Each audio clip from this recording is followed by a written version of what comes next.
Hi, everyone. It's been a while. I'm just waiting for my bath to run. And I thought I'd come on here for a chat and just to share my thoughts, as I usually do. You guys who have been familiar with my channel for a while will know that I never plan out what I'm going to say. I often just hit record and hope for the best. But there has been a lot on my mind lately. I've had a rough 2 months, not health anxiety wise, but just kind of one stressor after another, life kind of throwing a few things at me. And often when I feel like when I'm thrown into chaos, the way that my body responds and the way that my brain responds is often deep reflection. And it's often nothing to do with what I'm actually going through. It's like a deeper reflection. I go very existential, so I might be worrying about one thing in my life, and it kind of opens up a doorway to my brain that I don't always want to go down. And lately I've just been thinking about how hard life is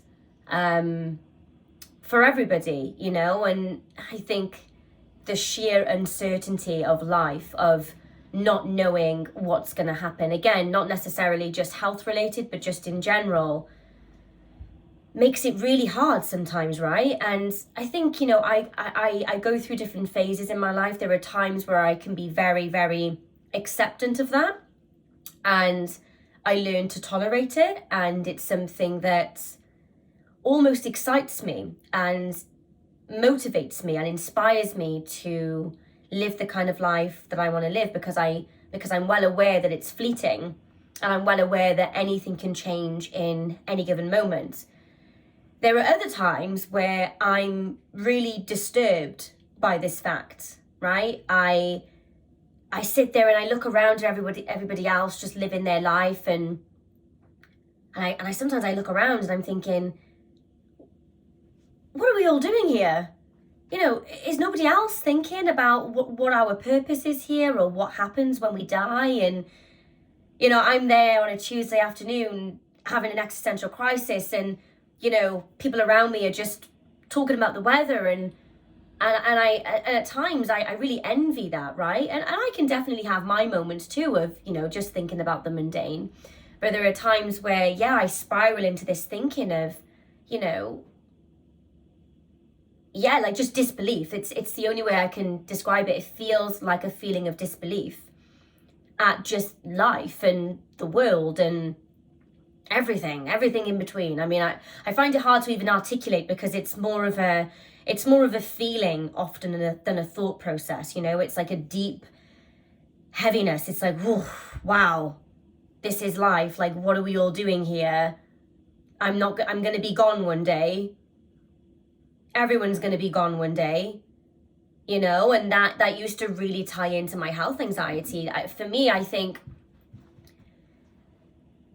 and I've been reflecting on this a little bit lately, obviously the health anxiety was me not wanting to die, right? And not wanting to suffer. That's a given. We know that.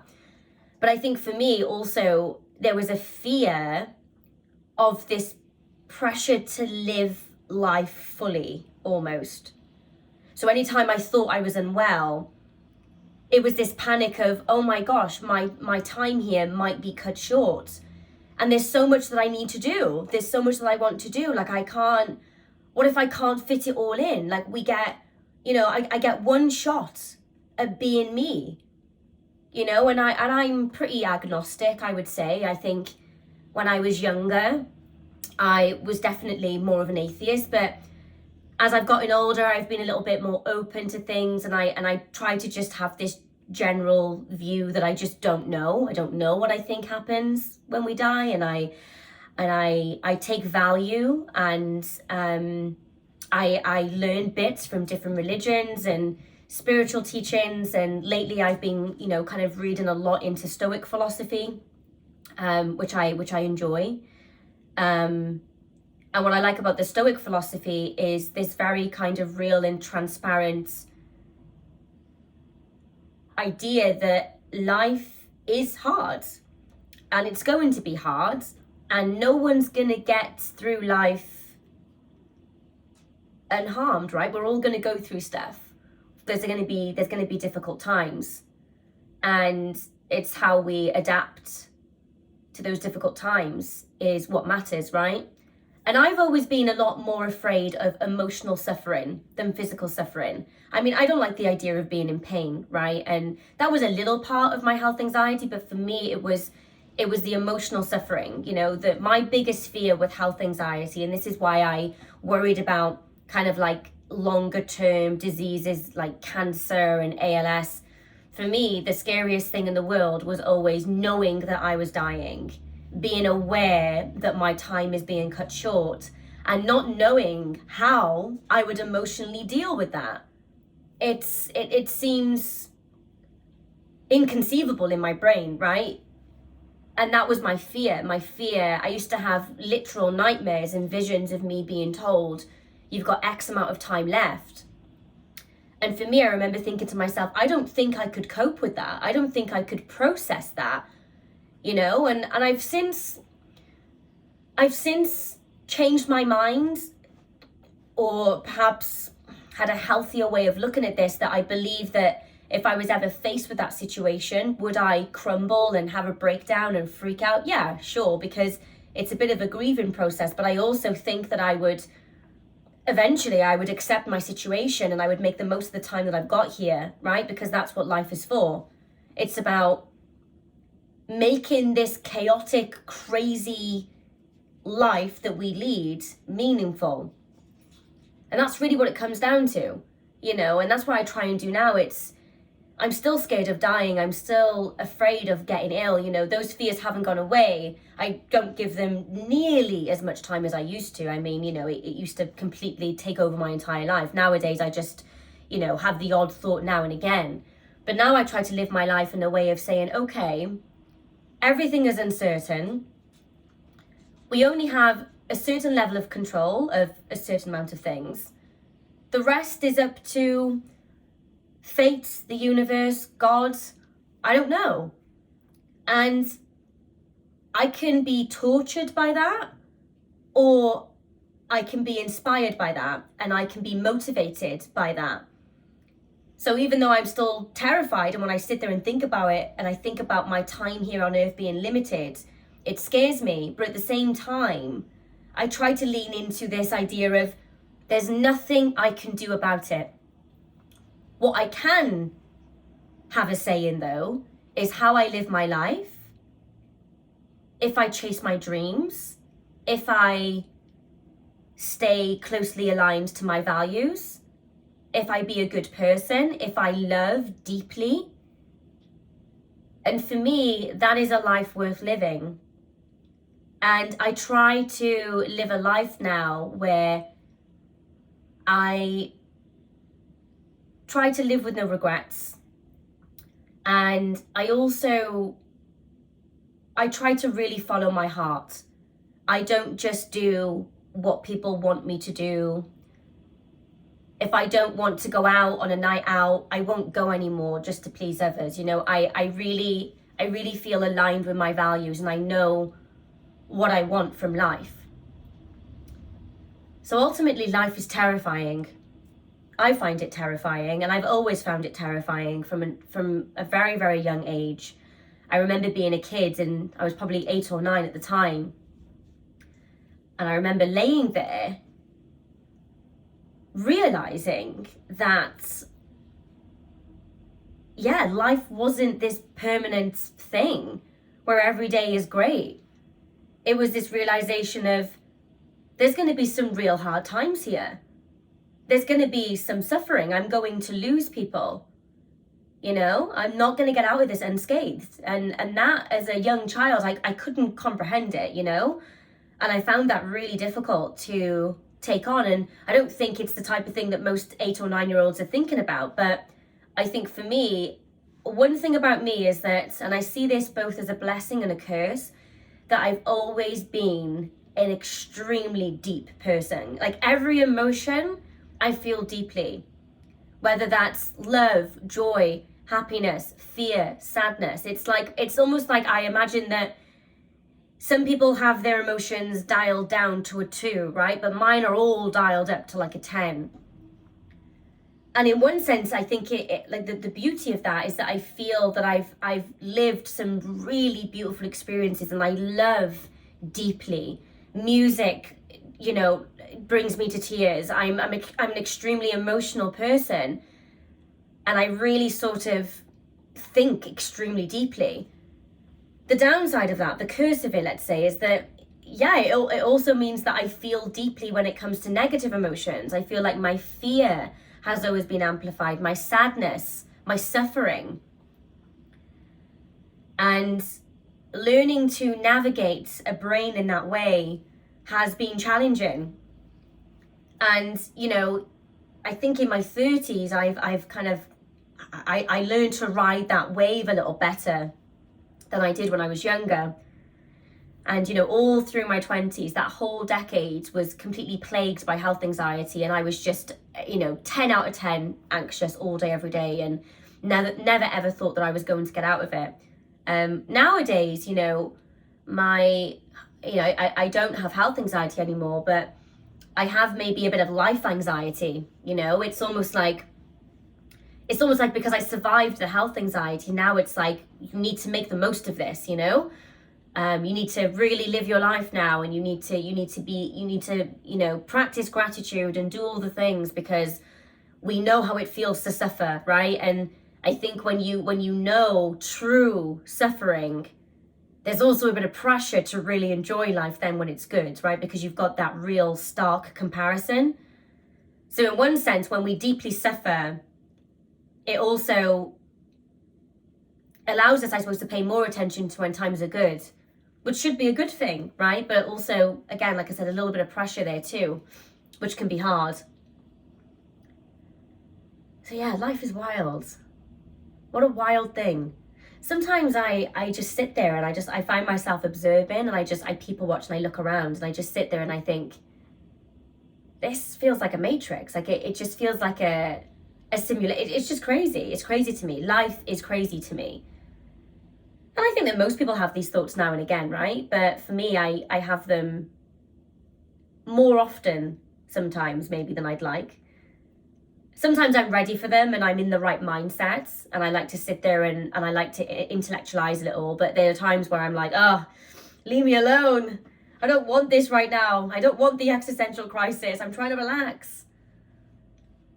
Yeah, I just think life is crazy. What a roller coaster. What a roller coaster, you know? And you know, the odds of even being here are crazy. Crazy. And we're all just trying to get by, aren't we?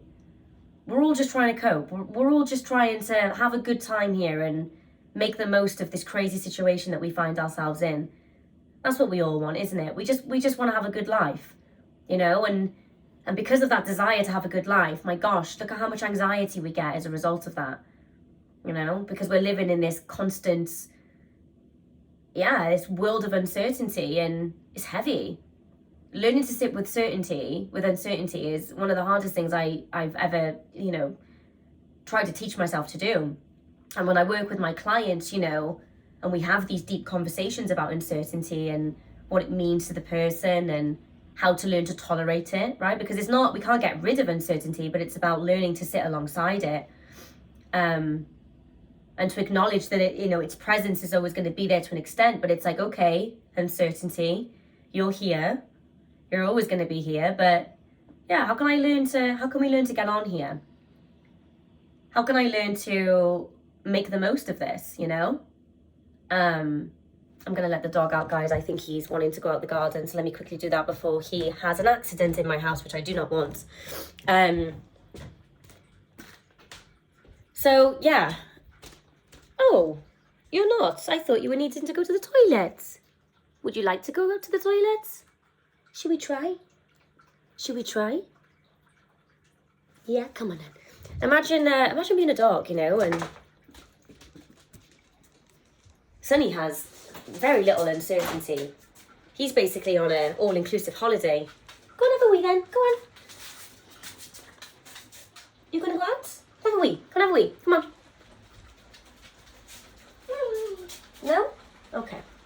I don't think he wants to. But yeah, he's basically, like I said, he's on an all-inclusive holiday. I don't know what I'm rambling about at this point, as this always happens to me. But I guess if you're wondering what sessions with me are like, they're a bit like this. You know, I'd say the work that I do is very different to traditional therapy. I like to have these deep conversations. I like to discuss the things in life that sometimes we feel that we can't discuss with others.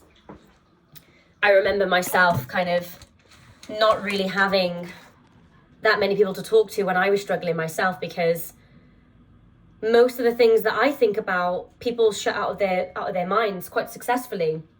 So I always felt quite alone in my thinking.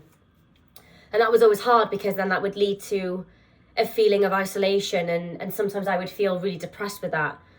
And I remember when I started doing this work with you guys, that I kind of told myself that I wanted these sessions to be different, you know. I didn't want to just do the whole like CBT thing, you know, and I wanted it to be a lot more open, a lot more relatable. So anyways, guys, that's my rambles for today. I don't think I achieved anything there. I've probably gone around in a full circle. Those of you wanting to work with me, I offer Zoom sessions, 50-minute long Zoom sessions. I now offer texting sessions, and those have been flying out. Those are a good stopgap for people who are waiting for a Zoom. So those are done through Instagram DM messages. I do masterminds as well. These are 4-week-long courses, and it's kind of like my blueprint to recovering from health anxiety. So I do all sorts of different things. You know, I try to tailor myself and offer different price points, because I also appreciate that it's expensive, right, to get help.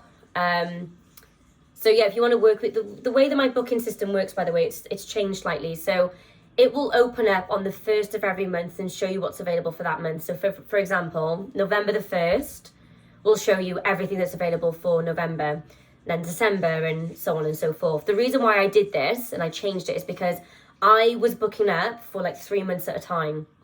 And whilst I was super, super, super grateful for that, and obviously selfishly for me that was a good thing, but it meant that people were trying to book with me and they would see nothing for 11 weeks. And I just felt that it was unsustainable. And I know that it was very disheartening for you guys. So I've tried to now make it a bit more fair, so that the maximum time that you will be waiting will be a month. Because like I said, the website will show you on the 1st of the month what's available for that month. So if you want to book in with me, where we've got like a week left of October, there are still some texting sessions available if you want to speak with me one-to-one. There's also still space on my mastermind part 2 that's tomorrow. Everything else will be available from November. But thank you for being here, and thank you for just supporting this channel. All of the views, all of the likes, you know, it really does mean a lot, and it inspires me to just keep going with this channel. And yeah, and to come on here and just do what I'm doing now, rambling, you know, and in the hopes that somebody might relate, and in the hopes that somebody might just feel the way that I feel, and maybe that makes them feel better. And for me, then it's worth my time, right? So thank you so much for watching, everybody. Give this a thumbs up if you liked it, if you enjoyed it, if you resonated to my brain farts. I'm going to enjoy a nice long bath now. Nervous system regulation in full check tonight. So take care, everybody. Love to you all. Keep pushing, keep fighting. This life is hard. This life is tough, but you're tougher. Bye, everyone.